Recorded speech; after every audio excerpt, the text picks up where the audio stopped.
નમસ્કાર વિદ્યાર્થી મિત્રો, ફોર ગુજરાતમાં તમારું હાર્દિક સ્વાગત છે. વિદ્યાર્થી મિત્રો, આજે આપણે ગુજરાતમાં પ્રથમ વિશે માહિતી મેળવવાના છીએ, જેમાં આપણે ગુજરાતમાં થયેલી વિવિધ સેવાની પ્રથમ શરૂઆત વિશે જાણકારી મેળવશું. વિદ્યાર્થી મિત્રો, આ વિડીયો આવનારી તમામ સ્પર્ધાત્મક પરીક્ષા માટે ખૂબ ઉપયોગી છે, એટલા માટે આ વિડીયો અંત સુધી નિહાળજો. ચાલો મિત્રો, વિડીયોને શરૂ કરીએ. પહેલો ક્વેશ્ચન છે, સૌપ્રથમ પેસેન્જર ટ્રેનની શરૂઆત અંકલેશ્વરથી ઉત્તરાયણ ઈસવીસન 1855 થઈ હતી. ક્વેશ્ચન 2, ગુજરાતમાં સૌપ્રથમ ઇલેક્ટ્રિક રેલવેની શરૂઆત અમદાવાદથી મુંબઈ વચ્ચે ઈસવીસન 1974 તેની શરૂઆત થઈ હતી. ક્વેશ્ચન 3, સૌપ્રથમ ટેલિવિઝનની શરૂઆત ખેડાના પીજ કેન્દ્રથી. ક્વેશ્ચન 4, સૌપ્રથમ આધુનિક ટપાલ સેવાની શરૂઆત અમદાવાદથી ઈસવીસન 1897. ક્વેશ્ચન 5, સૌપ્રથમ સૌર ઉર્જાથી રાત્રિ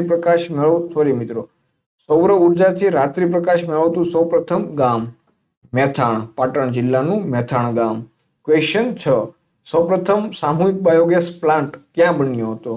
પાટણ જિલ્લાના મેથાણ ગામમાં. ક્વેશ્ચન 7, પ્રથમ સહકારી દૂધ મંડળીની શરૂઆત સુરત જિલ્લામાં. ક્વેશ્ચન 8, સૌપ્રથમ ગુજરાતી સમાચાર પત્ર મુંબઈ સમાચાર, જેની શરૂઆત ઈસવીસન 1822 થઈ હતી. ક્વેશ્ચન 9, સૌપ્રથમ ગુજરાતી માસિક સામયિક બુદ્ધિ પ્રકાશ ઈસવીસન 1856. ક્વેશ્ચન 10, સૌપ્રથમ college Gujarat college Ahmedabad. Question 11, સૌપ્રથમ સરકારી શાળા અમદાવાદમાં સ્થપાઈ હતી ઈસવીસન 1826. ક્વેશ્ચન 12, સૌપ્રથમ અંગ્રેજી શાળા સુરતમાં.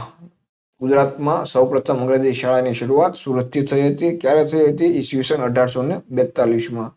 ક્વેશ્ચન 13, સૌપ્રથમ કન્યા શાળા અમદાવાદમાં સ્થપાઈ હતી ઈસવીસન 1850. કોના દ્વારા? તો કે હરકુંવર શેઠાણી દ્વારા. ક્વેશ્ચન નંબર 14, સૌપ્રથમ આયુર્વેદિક કોલેજ પાટણ ઈસવીસન 1923. ક્વેશ્ચન 15, સૌપ્રથમ engineering college Vallabh Vidyanagar. Question 16, સૌપ્રથમ આયુર્વેદિક યુનિવર્સિટી જામનગર ઈસવીસન 1967. વિદ્યાર્થી મિત્રો, સૌપ્રથમ આયુર્વેદિક કોલેજની વાત આવે તો પાટણ આવશે, અને સૌપ્રથમ આયુર્વેદિક યુનિવર્સિટીની વાત આવશે તો જામનગર આવશે. ઓકે, ચાલો. ક્વેશ્ચન 17, સૌપ્રથમ મહિલા સૈનિક શાળા ખેરવા મહેસાણા. ક્વેશ્ચન 18, સૌપ્રથમ પાતાળ કૂવો મહેસાણા. ક્વેશ્ચન 19, સૌપ્રથમ પુસ્તકાલય સુરત ઈસવીસન 1824. ક્વેશ્ચન 20, સૌપ્રથમ રેડિયો કેન્દ્ર વડોદરા ઈસવીસન 1939. ક્વેશ્ચન 21, સૌપ્રથમ refinery Koyali refinery Vadodara. Question 22, સૌથી પ્રાચીન નગર અમદાવાદ જિલ્લામાં આવેલું લોથલ. ક્વેશ્ચન 23, સૌથી પહેલું સરોવર સુદર્શન સરોવર ક્યાં આવેલું છે? તો કે ગિરનાર પર. આ સુદર્શન સરોવરનું બાંધકામ કોના દ્વારા કરવામાં આવ્યું હતું તે તમારે કમેન્ટ કરીને જણાવવાનું છે. ક્વેશ્ચન 24, સૌથી પ્રાચીન વિદ્યાપીઠ વલ્લભી વિદ્યાપીઠ તે ક્યાં આવેલી છે? તો કે વલ્લભીપુરમાં. વલ્લભીપુર વર્તમાનમાં ભાવનગર જિલ્લામાં આવેલું છે. ક્વેશ્ચન ઓકે મિત્રો, થેન્ક યુ મિત્રો. વધારે આવા વિડીયો જોવા માટે અમારી આ યુટ્યુબ ચેનલ ફોર ગુજરાતને સબસ્ક્રાઇબ કરજો. આ વિડીયો ગમ્યો હોય તો તમે લાઈક કરજો અને શેર કરજો.